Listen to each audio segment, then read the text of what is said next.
பெண் குழந்தைகளுடைய குழந்தை திருமணங்கள் பல இடங்களில் இன்றைக்கும் நடந்துக்கிட்டு தான் இருக்குது.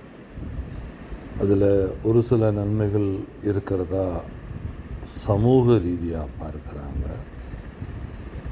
பெண்கள் பற்றாக்குறை, அதாவது திருமணம் செய்து கொள்கிற விருப்பப்படுகிற பெண் குழந்தைகள் படிக்கட்டும், நல்ல வேலைக்கு போகட்டும், அப்புறமா திருமணம் செய்வோம் அப்படிங்கிற நிலை மாறி வேறு வகையான ஒரு சூழல் தமிழகத்தில் உருவாகியிருக்கு.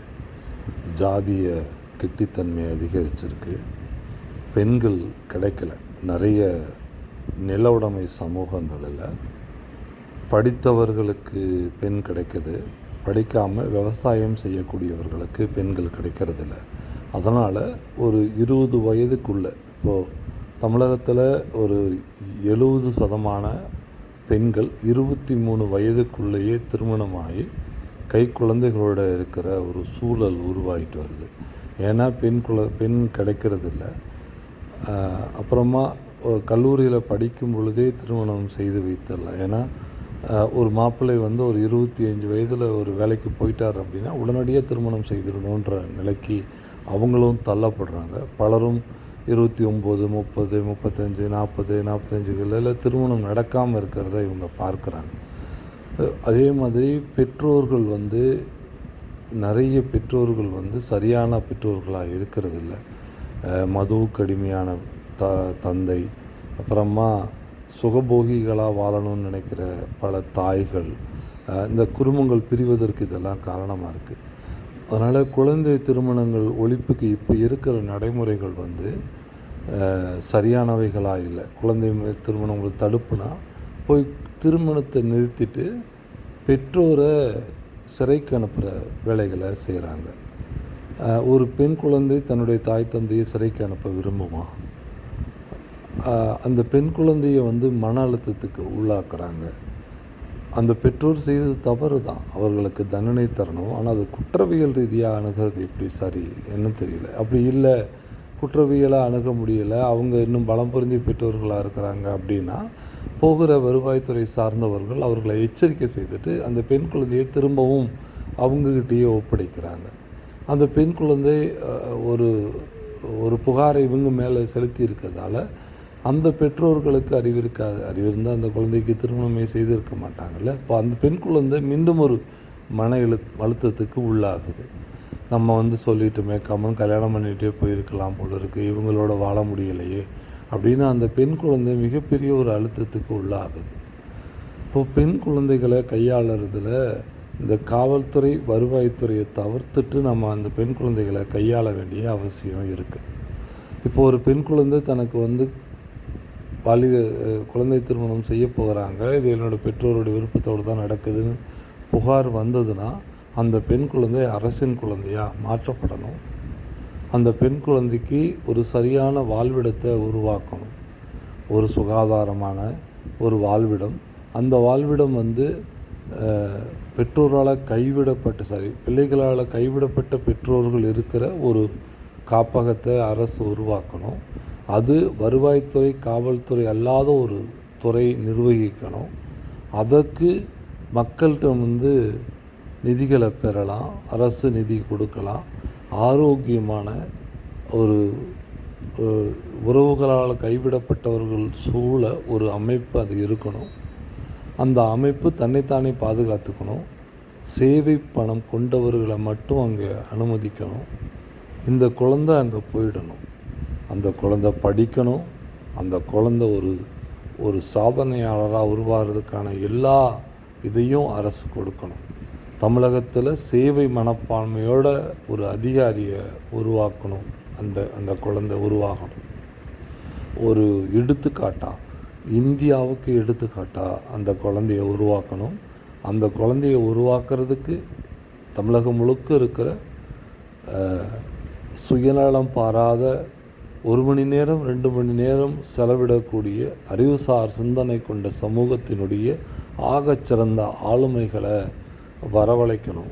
அவர்கள் பணமெல்லாம் நிறைய பேர் இருக்காங்க. இங்கே பணம் இல்லை, வேலை செஞ்சுட்டு இருக்கிறாங்க, முழு நேரம் சேவை செய்ய முடியாது, தனக்கு ஒரு பொறுப்பை, நியாயமான மனநிறைவு கொடுக்குற ஒரு பொறுப்பை நிறைவேற்றுறதுக்கு 1 மணி நேரம் செலவிட, ஒரு குழந்தையை உருவாக்க, நன்னிலை கொண்ட ஒரு குழந்தையை உருவாக்கி இந்த சமூகத்துக்கு கொடுக்க தயார் நிலையில் இருக்கிற எண்ணற்ற நல் உள்ளங்களும் நல் இதயங்களும் தமிழகம் முழுக்க இருக்குது. அவங்கள பயன்படுத்தி அந்த குழந்தைய ஒரு இந்தியாவினுடைய ஆகச்சிறந்த ஒரு குழந்தையா, ஆகச்சிறந்த ஒரு ஆளுமையாக, இந்த இந்தியாவுக்கு ஒரு ஆராய்ச்சி, நிர்வாகம், ஒரு ஒழுக்கம், ஒரு ஆகச்சிறந்த எடுத்துக்காட்டு அப்படின்ற மாதிரி உருவாகிற நிலைக்கு அந்த குழந்தையை கொண்டு போகணும். அந்த குழந்தை எந்த இதில் திறன் கொண்டு இருக்குது அதை கூர்த்திட்டணும். படிப்பும் ஆராய்ச்சியும் அறிவும் அதை ஆவணப்படுத்துவதும், அதை கொண்டு ஒரு பட்டம் பெறுவதும், அதன் மூலம் சுயநலமில்லாத சேவையை இந்த சமூகத்துக்கு அளிக்கிற ஒரு குழந்தையாக அந்த குழந்தையை உருவாக்கணும். அது மாதிரி எந்த ஒரு பெற்றோரால் பாதிக்கப்படக்கூடிய, சமுதாயத்தால் பாதிக்கப்படக்கூடிய எந்த ஒரு குழந்தையாக இருந்தாலும் அதை திரும்ப அந்த சமூகத்துக்கோ அந்த பகுதிக்கோ அனுப்பப்படக்கூடாது. அந்த குழந்தையை அரசு தன்மையப்படுத்திடணும். அதுக்கான கல்வி, அதுக்கான எல்லாவற்றையும் கொடுக்கணும். அதுக்கு ஒரு சூழல் தனிமை வந்து விடக்கூடாதுங்கிறதுக்காகத்தான் பிள்ளைகளால் கைவிடப்பட்ட பெற்றோர்களை அந்த இடங்களில் நிறுத்தி அந்த குழந்தைக்கு ஆசியும் அறிவுரையும் வழங்கி வெல்வதற்கான பின்புலத்தில் நிறுத்தணும்னு சொல்கிறேன். ஆகாது இந்த குறைகள் எல்லாத்தையும் நிறைகளாக மாற்றக்கூடிய தன்மை தமிழக அரசுக்கு இருக்குது. இந்த உலகளாவிய அளவுக்கு இந்த தமிழகம் உலகத்தினுடைய எந்த மூலையிலும் அறியப்படக்கூடிய ஒரு நிலப்பரப்பாக மாற்றக்கூடிய வாய்ப்பு உங்கள் கைகளில் இருக்கிறது. அப்புறமா திருமணங்களில் காதல் திருமணங்கள் வருது. அது முடிந்த வரைக்கும் காவல்துறையும் வருவாய்த்துறையும் சூப்பரண்ட் ஆஃப் போலீஸ்கிட்ட பாதுகாப்பு கேட்டு போகிறாங்க. அவங்க காதலிக்கிறாங்க, வீட்டில் அனுமதிக்கலை. அந்த குழந்தைகள் சிக்கல்களை சந்திக்கிற பொழுது காவல் நிலையத்துக்கு போவது அவர்களுக்கு ஆபத்தை கொடுக்குது. ஸோ அந்த திருமணம் செய்ய போகிற அந்த 2 பேரும் அரசிடம் வந்து அணுகுவதற்கு ஒரு அமைப்பை ஏற்படுத்தணும். அது காவல்துறையும் வருவாய்த்துறையுமாக இருக்கக்கூடாது.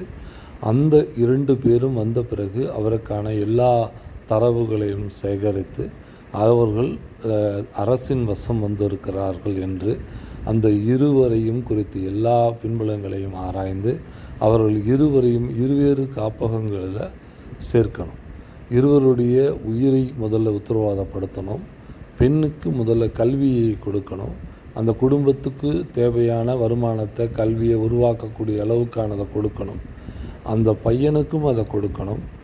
இருவரும் இந்த நாட்டிற்கு சேவை செய்யக்கூடிய துறையில் ஒரு மருத்துவம் அல்லது மருத்துவத்தினுடைய இணை படிப்புகள், அப்புறம் சமுதாயத்தில் ஒழுங்கீனமாக இருக்கிறவர்களுக்கான ஒரு நேர்மாதிரியான வகுப்புகளை எடுக்கக்கூடியவர்களாக, அரசனுடைய பிள்ளைகளாக அவர்கள் வளர்க்கப்படணும். அவர்கள் அந்த காப்பகங்களே கூட வாழட்டும். இருவரும் திருமணம் செய்து கொள்ளட்டும். அவர்களுடைய கெட்டித்தன்மை கொண்ட சமூகத்துக்குள்ளே அந்த இருவரையும் அனுப்ப வேண்டாம். அவர்களுக்குரிய ஒரு இடத்தை கொடுத்து அவர்கள் இந்த தமிழகத்திற்கு சேவை செய்யக்கூடிய இடத்திற்கு நகர்த்தப்பட வேண்டும். அவர்களுக்கான வாழ்வாதாரத்தை வழங்கணும். ஏன்னா சமூகத்துக்குள்ளே போகும்போது இருவேறு ஜாதியில் ஒருத்தன் பணம், நிலம் எல்லாம் உள்ளவனாக இருக்கிறான்.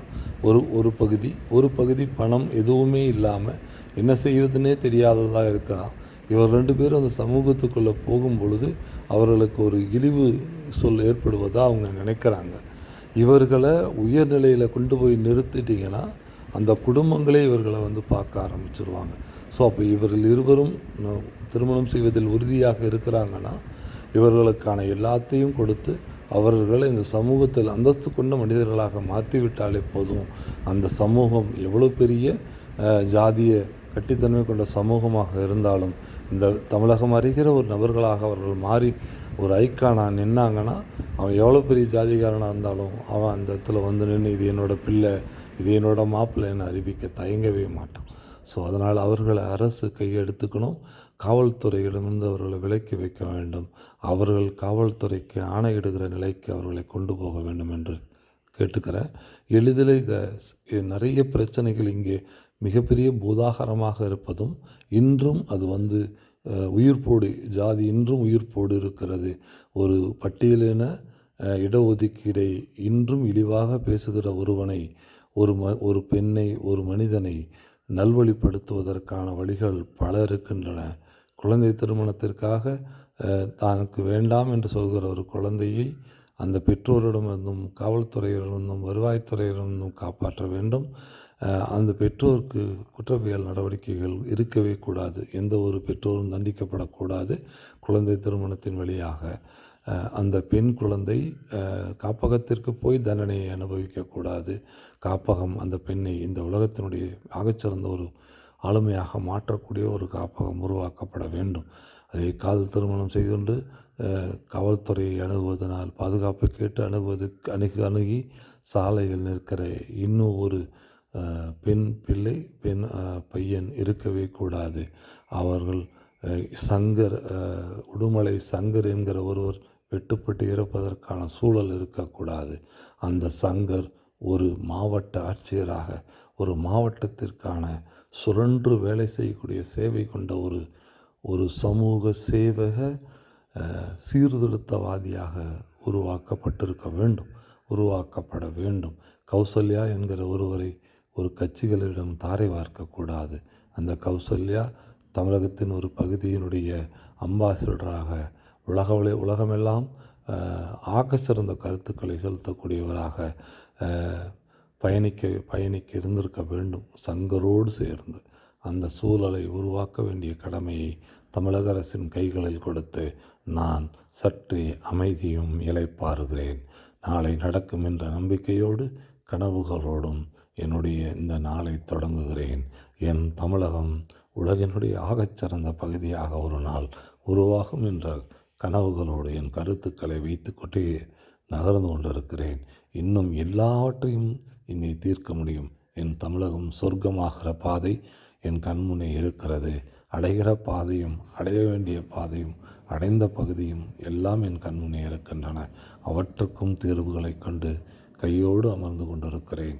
என் அறிவுசார் சமூகமும், என் சேவை சிந்தனை கொண்ட என் சமூகமும் என் நாட்டை ஒரு குறுகிய பாதையிலிருந்து பரந்த பாதைக்கு மாற்றி ஒரு மலையின் உச்சியில் நின்று எரிகிற விளக்காக என் தமிழகம் ஒரு நாள் ஒளிரும்.